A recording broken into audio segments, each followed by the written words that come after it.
Good evening, everybody. We've got some breaking news on the Korean Peninsula. North Korea and South Korea are exchanging warning shots near the sea border amid tensions. This is Al Jazeera reporting. Two Koreas exchange warning shots near sea border amid tensions.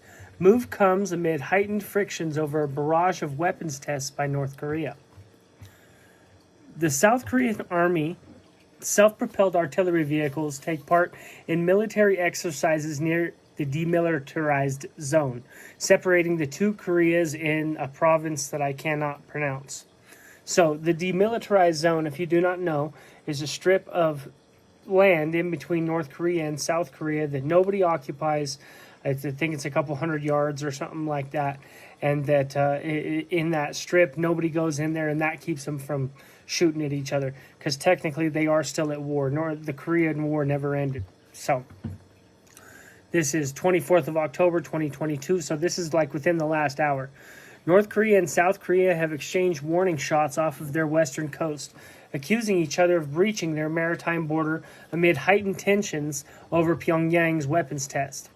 South Korea's Joint Chief of Staff said it broadcast warnings and fired warning shots to repel a North Korean merchant vessel that crossed the northern limit line, the de facto sea boundary, at approximately 3:40 a.m. local time on Monday. So, here's the series of events. Let's see. South Korean officials face arrest over 2020 killing by North Korea. North Korea fires artillery shells in grave warning to Seoul, South Korea. North Korea fires missile after aircraft buzz South Korean border. North Korea says it tested 2 nuclear-capable cruise missiles. This is all within the last couple years. Let's see. North Korea's military said it fired 10 rounds of artillery warning shots towards its territorial waters, where naval enemy movement was detected. It accused a South Korean naval ship of intruding into North Korean waters on the pretext of cracking down on an unidentified ship.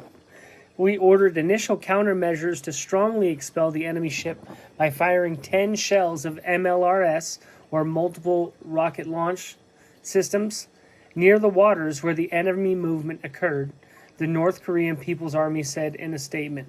So they're shelling the waters around South Korean ships, right? It sounds like they've been harassing them a lot, though, right?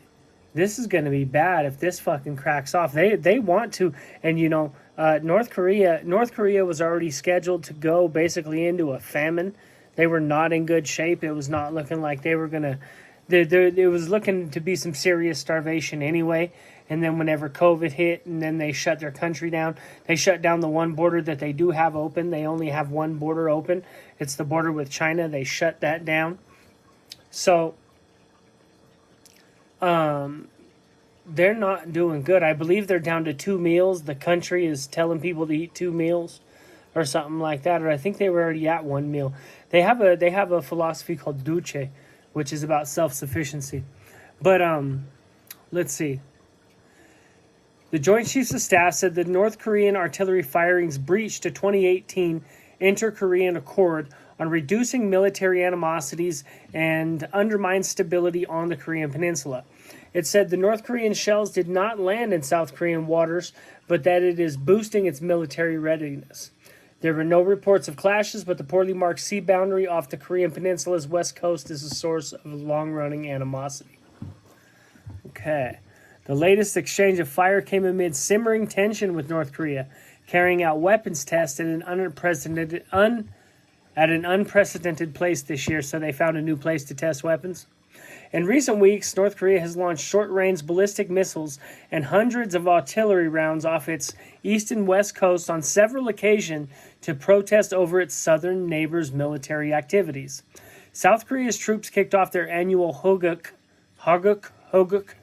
defense drills last week, designed to run until October 28th and boost their own and combined ability with the United States and counter North Korea's nuclear and missile threats. So they've been doing drills with us. They've been doing drills with the United States, I think with Japan too. And so North Korea is getting pissed because South Korea has been doing a bunch of drills with this. So North Korea is throwing a fit. And so now South Korea's got tired of it and started firing back. They're not hitting each other, but they're kind of like shooting off in the air around each other. Pyongyang has reacted angrily to the exercises, calling them provocations and threatening countermeasures. Seoul and Washington say their exercises are defensive and aimed at deterring North Korea. Pyongyang's politics of blaming external threats and projecting confidence in military capabilities can motivate greater risk-taking. Right? North Korea probing of South Korean perimeter defenses could lead to a serious exchange of fire and unintended escalation. And that is Eric Easley, Leif Eric Easley, University, the Ewha University in Seoul. So, we are one step closer to the world ending, basically. Or to basically just a World War III is really what it's looking like.